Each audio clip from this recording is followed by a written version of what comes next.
My name is Lori Velasquez, and I'm 31 years old. On the night this all began, rain stitched silver lines across my condo windows, and my phone lit up with a single word from my sister: outside. I opened the door to find Lauren, 33, mascara smudged like bruises, hugging two duffel bags the way kids clutch stuffed animals.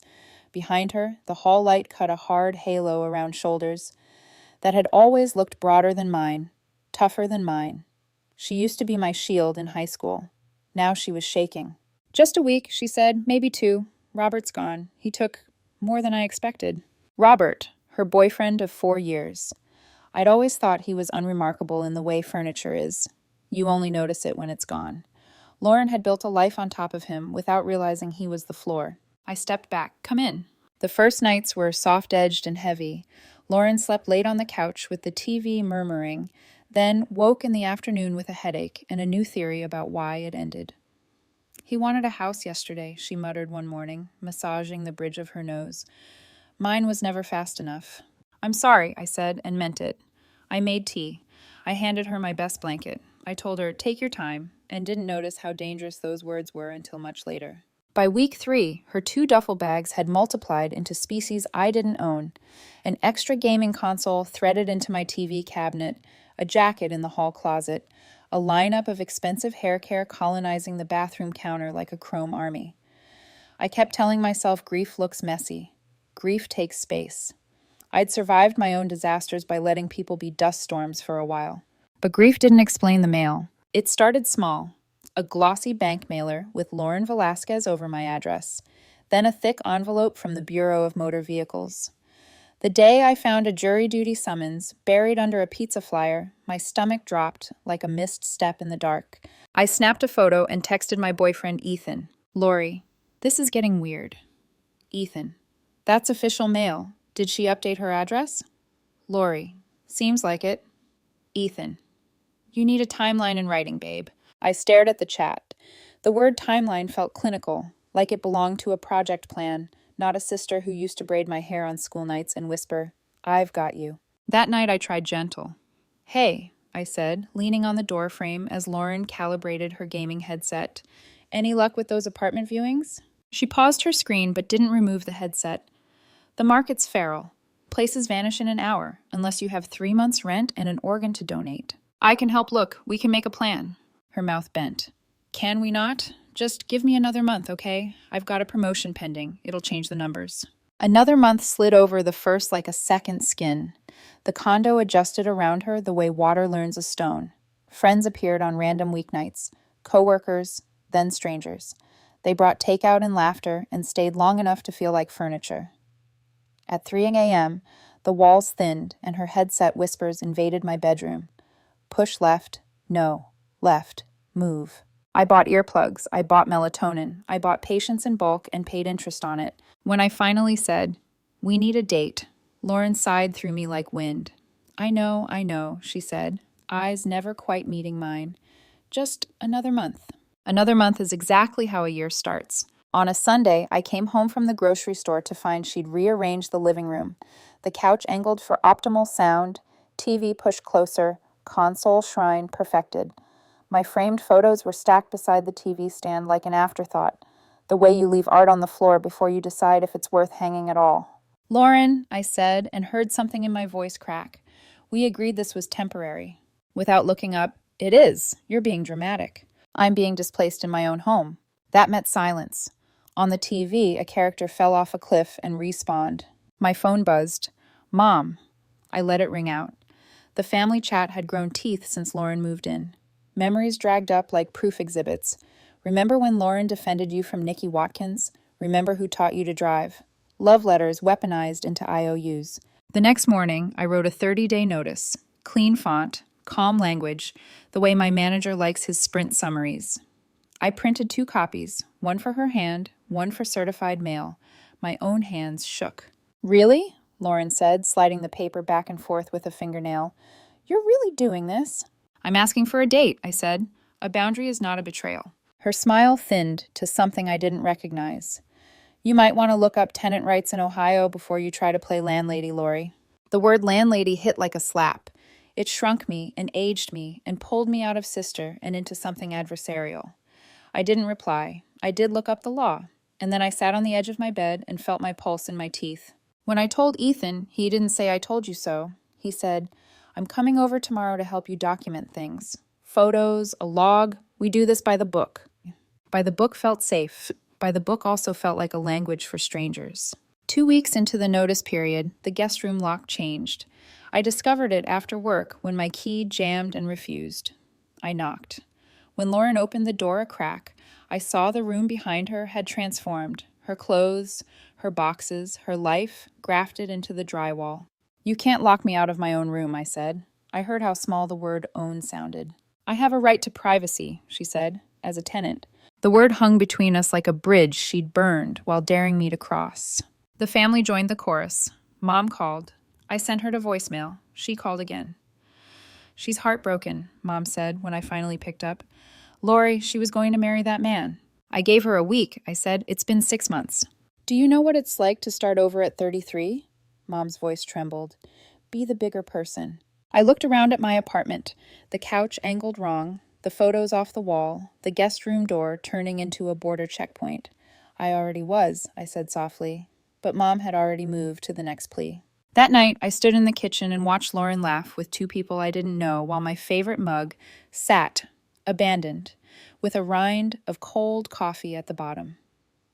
A strange woman in a red sweater, Jenna, she said when I introduced myself, shaking my hand too brightly, told Lauren a story like they were old friends.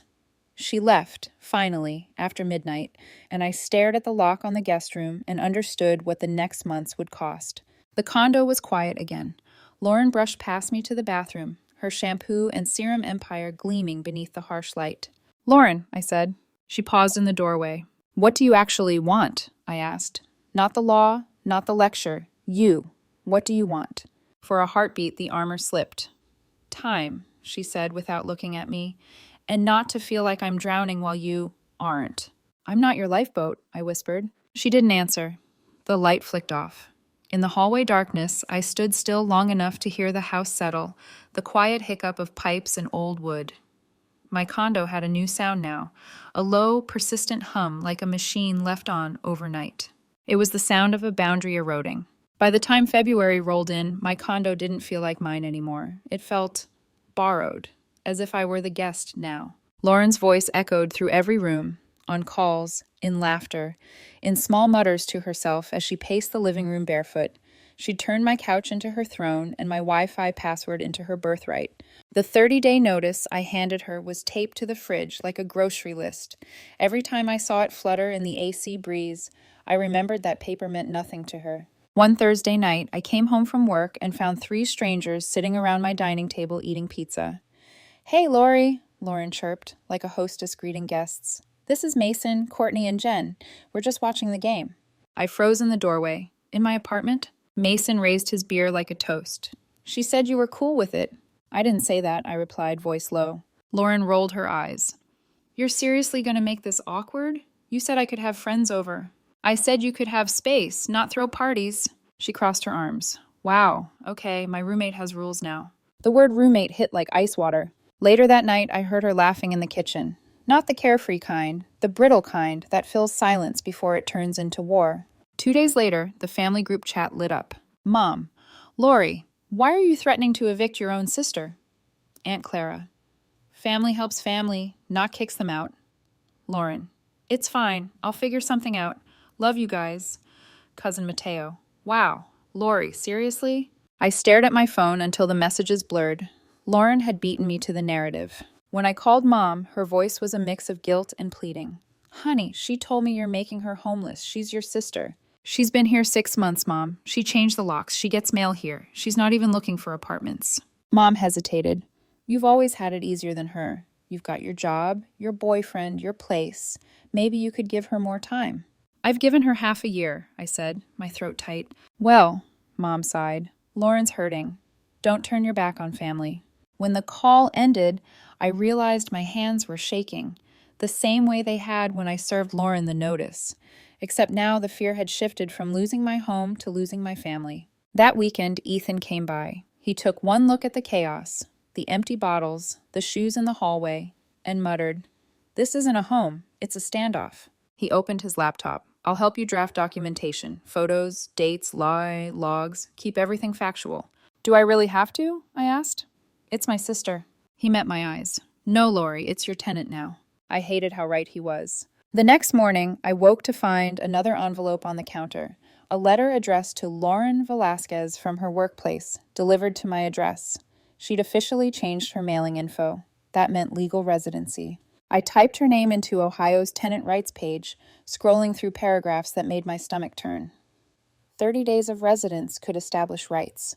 6 months was a fortress. She'd built one inside my walls. That night, I confronted her. "You updated your address for work. You're not even pretending this is temporary anymore." Lauren didn't flinch. "I live here, obviously." "You squat here," I shot back. "You don't pay rent, utilities, or anything beyond the occasional grocery run." "You think you're better because you have your life together," she said, eyes flashing. "Newsflash, not everyone gets lucky." "Lucky?" I laughed bitterly. "You mean working 70-hour weeks in a cubicle and saving for a down payment while you blew through paychecks on trips with Robert?" Her jaw tightened. "Wow. So this is who you are now? Counting other people's mistakes while you play the victim?" "I'm not the one hijacking someone's home." She brushed past me. "I'll be gone when I'm ready. You can call your boyfriend to hold your hand till then." She slammed the door of the guest room, her room, and I heard the lock click again. The next week, Jenna, Ethan's ex, appeared at a family birthday dinner. Of course, Lauren had invited herself too. The second I walked in, I knew Jenna was there for a reason. She was all warmth and polite smiles, asking how work was, mentioning she'd run into Lauren a few times. "Oh yeah," Lauren said casually. "Jenna and I met through a mutual friend. She's been super supportive. It's nice having someone who understands breakups." Breakups, right. Lauren always had a way of finding allies, especially the ones who might make me squirm. When Jenna leaned over and whispered, "She's going through a lot, Lori. Maybe ease up," I nearly laughed. Lauren had built herself an audience, and I was the villain in her story. The pressure built until something in me snapped. One evening, after Lauren hosted yet another movie night, I walked in, grabbed the TV remote, and muted everything. "I'm done," I said. "You have 30 days from today. Written notice is already in place. After that, I'm filing for eviction." Lauren's eyes narrowed. "You can't just kick me out. I've been here long enough to have rights. Maybe you should talk to someone before you get yourself in trouble." She said it so calmly, as if she were doing me a favor. I took a shaky breath. "You can't bully me with laws you barely understand." "Try me," she said. "Let's see who the court believes. The big sister who lost everything, or the little one too cold to help family." For the first time, I saw it clearly. This wasn't grief anymore. It was strategy. And I realized something else too. Lauren wasn't going anywhere voluntarily. When I filed the official eviction paperwork, I thought the hardest part would be handing over the documents. I was wrong. The hardest part was realizing how quickly my sister had learned to weaponize the system and our family against me. The day after the notice was served, Mom called 12 times before noon. When I finally picked up, she didn't even say hello. "Lauren told me you're dragging her to court," she said. "Lori, are you out of your mind?" "She left me no choice," I said quietly. "She changed the locks, Mom. She gets mail here. She refuses to leave." "She's your sister," Mom's voice cracked. "You're supposed to protect her, not—" I hung up. I couldn't do it anymore. Not the guilt, not the manipulation, not the rewriting of reality. Later that week, a letter arrived in a cream envelope with a gold logo that screamed law firm. Inside was a neatly typed notice. Mitchell, Harrison and Associates now represented Ms. Lauren Velasquez in a civil countersuit. She was suing me for $15,000 for harassment, emotional distress, and attempted illegal eviction. My hands shook so badly the page rattled like foil. When I showed it to Ethan, he went pale. "She actually filed?" "She did." He exhaled hard. "This is beyond family drama now. You need a lawyer." "I already called one," I whispered. "Sarah Porter. She's expensive." Ethan took my hand. "We'll figure it out." I wanted to believe him, but as I sat across from Sarah in her office, the weight of it all pressed down. My credit cards, my condo, my sleep. Sarah scanned the paperwork, brow furrowing. "This is a scare tactic," she said, "but it's going to complicate things. They'll try to make you back down." "Back down how?" "They're hoping the cost and stress will break you before the hearing date. Don't let it. By March, my condo had become a battlefield with invisible lines. Lauren's stuff spread like moss. She'd stopped even pretending to tidy. Her dishes stacked high, her clothes draped across chairs, her perfume clinging to the air like static. At night, she'd blast music until 2 a.m., laughing loudly with people she never introduced. If I asked her to keep it down, she'd smirk. Careful, landlady. Sounds like harassment. I started sleeping at Ethan's some nights just to breathe in peace. But the worst part was work. My manager pulled me aside one morning after another missed deadline. "You're one of my best engineers," he said softly, "but something's wrong. You look exhausted." I almost told him everything. That my sister had turned my home into a prison, that I was spending nights reading Ohio tenant law instead of coding. Instead, I said, "Just personal stuff. I'll fix it." He nodded. "Take care of yourself, Lori. Burnout doesn't fix itself." I went to the bathroom, locked the stall, and cried into my hands. I didn't recognize the woman in the mirror anymore. Eyes red, jaw tight, voice gone. One night, after another argument over the thermostat, "It's my electric bill, Lauren," I finally snapped. "What do you actually want?" I demanded. "Is this revenge? Are you punishing me for having stability?" Lauren didn't look up from her phone. "You think you're the victim here. You have a job, a boyfriend, a savings account. I have nothing. That's not my fault." "You're right," she said, eyes cold. "It's just easier to hate you than admit I ruined my own life." For a moment, the mask cracked. I saw the loneliness under her sarcasm, the envy under her cruelty. But then it was gone again, sealed up like a vault. "Good talk," she said flatly, and went back to scrolling. I stood there, shaking, realizing she wasn't just trying to win. She was trying to drag me down with her. That same week, my lawyer called. "The court date's set for next month," Sarah said. "Be ready for Lauren to show up with representation. She might bring witnesses." Witnesses? Her lawyer could use statements from friends or relatives who've seen her living there, anything to prove residency. I thought back to Jenna, Ethan's ex, laughing with Lauren at that birthday dinner. Of course, she'd be their perfect sympathetic witness. A woman wronged by men, sticking up for another woman wronged by life. And me? The cold sister who'd forgotten compassion. That night, Ethan stayed over. We ate silent takeout on the floor, surrounded by boxes of evidence Sarah told me to document. Photos of messes, mail addressed to Lauren, time-stamped texts. Ethan finally said, "You know, Jenna texted me today." I froze. "What?" "She said Lauren might need a place to stay if things get worse. Asked if I could put in a word." I laughed bitterly. "She's networking through your ex now." "She's desperate, Lori," Ethan said gently. "But desperate doesn't mean she gets to destroy you." I nodded, but the words barely landed. Desperate or not, Lauren had already learned something terrifying. That kindness can be used as leverage. The next morning, I found a new lockbox on my guest room door. Metal, coded, impersonal. Beside it, a sticky note in her handwriting. "Need my privacy. Don't touch my things." It wasn't a home anymore. It was evidence. And I was living inside the crime scene. The courthouse was colder than I expected. Not in temperature, in tone. Everything echoed. Every step, every word. Like the building was built to remind you that here, emotions didn't matter. Paperwork did. I sat at the plaintiff's table with my lawyer, Sarah, my palms slick against the polished wood. Across from me sat Lauren in a navy suit I didn't recognize, maybe borrowed, maybe bought for this performance. Her face was composed, unreadable, like she'd rehearsed this 100 times in front of a mirror. And beside her, Richard, her attorney. Sharp suit, sharper smile. The kind of man who treated compassion like a weakness to be cross-examined. "Ms. Velasquez versus Ms. Velasquez," the clerk announced. "Case regarding residential eviction and countersuit for emotional damages." That last phrase made my stomach turn. Sarah started with calm professionalism.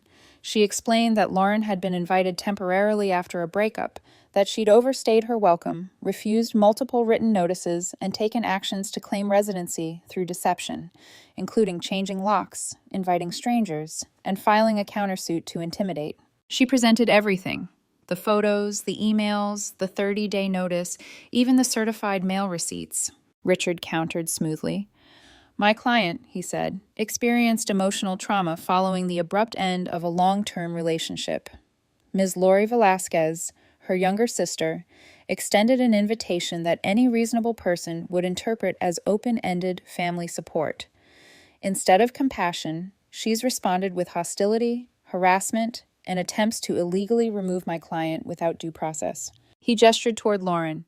She's not a squatter, Your Honor. She's family, and family doesn't file lawsuits when someone is healing. I wanted to scream, but Sarah's hand on my arm anchored me. Let me, she whispered. Then the judge, an older woman named Judge Harrison, began her questions. Her tone was even, but every word landed like a hammer. Ms. Lauren Velasquez, she said, eyes flicking toward my sister. When you first arrived at your sister's residence, what was the agreement? Lauren's reply was smooth, almost tender. She said I could stay as long as I needed. That's not true, I blurted before I could stop myself. She said a week. Judge Harrison raised a hand, silencing me. You'll have your turn, Ms. Lori Velasquez. She turned back to Lauren. Did you pay any rent, utilities, or maintenance during your stay? I contributed groceries and household items when I could, Lauren said. That's not what I asked, the judge said evenly. Rent, utilities, or property expenses? Lauren hesitated. No, Your Honor. Judge Harrison shifted her gaze to Richard. Counselor, your client claims tenant rights while admitting to paying no rent or utilities and to altering locks in a property she doesn't own. Explain to me how this qualifies as lawful tenancy rather than occupation through deception. Richard opened his mouth, but the judge held up her hand. Don't quote me residency statutes. I've read them. I'm asking about ethics. Silence. Lauren's eyes dropped to the table. Sarah stood, calm but firm. Your Honor, this case isn't about legality alone. It's about betrayal of trust. Ms. Lori Velasquez took in her sister out of compassion. That kindness was exploited. Ms. Lauren Velasquez used family ties to bypass accountability and then turned to the courts when boundaries were enforced. The judge nodded slightly. I see enough. She folded her hands. Ms. Lauren Velasquez, your countersuit for harassment is dismissed. I find no credible evidence of mistreatment, only repeated attempts by your sister to reclaim her property through proper channels. Lauren's lawyer tried to object, but Judge Harrison's voice cut through like steel. I am granting eviction. Ms. Lauren Velasquez, you are ordered to vacate within 10 days. Failure to do so will authorize law enforcement to remove you. Furthermore, you are responsible for reimbursing your sister's legal fees. The words fell heavy and final. Lauren's face went pale. Your Honor, I don't have anywhere to go. That, Judge Harrison said softly, is something you should have considered before turning your sister's home into a battlefield. Then she struck her gavel. Case closed. Outside the courtroom, I exhaled for what felt like the first time in months. Sarah squeezed my shoulder. You did it. You stood your ground. But there was no victory in me, only exhaustion. Lauren walked out moments later, eyes red but defiant. She wouldn't look at me. Behind her, Richard leaned close, whispering something that sounded like, we could appeal. Lauren just shook her head and walked away. I caught a flash of her reflection in the courthouse glass doors, the same girl who used to carry my backpack home when I sprained my ankle in 6th grade. That version of her was gone now, buried under pride and pain. That evening, when I returned home, the silence felt unnatural. Lauren was packing, folding clothes with clinical precision. I hovered in the doorway. Need help? She didn't look up. No, I'm good. Where will you go? Does it matter? Lauren. She stopped, finally meeting my eyes. You think I wanted this? She said, voice trembling. You think I wanted to turn into this person? When Robert left, it broke something in me. And you became everything I wasn't. Stable, safe. I hated you for it. Her hands shook as she zipped her suitcase. I knew I was wrong, but I didn't know how to stop. I wish you'd told me, I whispered. I did, she said bitterly. Every time I asked for another month. I didn't have a response. I nodded. You did. And she left. The door clicked shut behind her. Not a slam, not a crash, just a final, quiet sound. For the first time in 8 months, my condo was still. I sat down on the couch she'd claimed, the ghost of her perfume still hanging in the air, and whispered to the empty room, you were supposed to be safe here. But kindness, I realized, isn't always safe. Sometimes it's how the knife gets in. The next morning, sunlight spilled through the blinds like nothing had happened, but the air in the condo felt wrong. Too quiet. Too still. For 8 months, I'd wished for silence. Now it pressed against my ears like water, heavy and endless. Lauren's absence was everywhere. In the empty coffee mug on the counter, the faint scent of her shampoo, the way the house creaked differently without her pacing. Even the dust motes looked like memories trying to settle. I changed the locks that afternoon.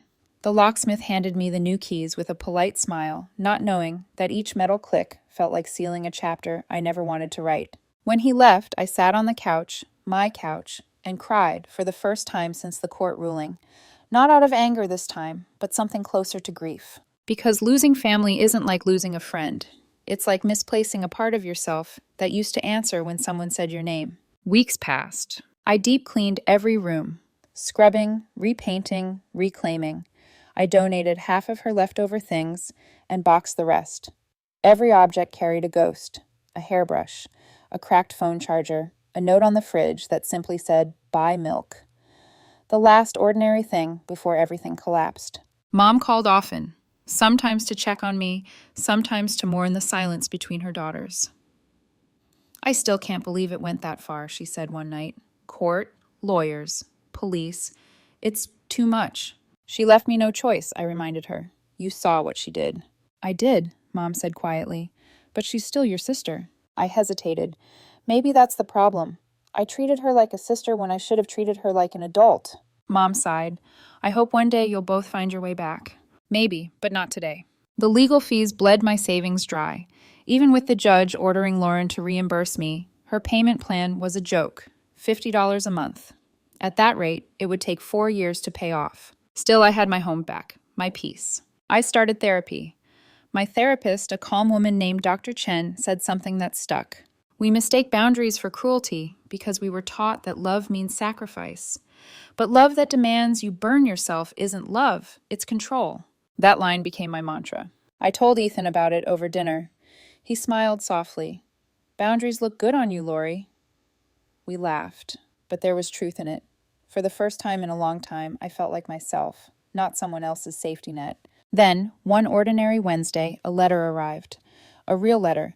Not a bill, not a summons, but handwritten, the ink slightly smudged. The return address stopped me cold. Lauren Velasquez. I stared at it for almost an hour before opening it. Inside was a folded check for $3,000. The memo line read, "First real installment," and a short letter written in her familiar, uneven handwriting. "Lori, I've been in therapy, twice a week. It's forcing me to face parts of myself I didn't know were still broken. My therapist says I have abandonment issues, that losing Robert triggered everything I'd buried.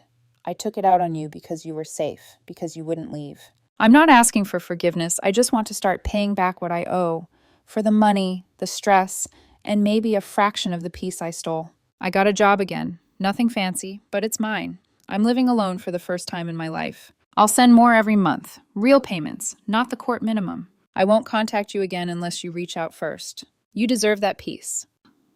Lauren." I sat there holding that letter as tears blurred the ink. After everything, the shouting, the lies, the courtrooms, she was finally quiet.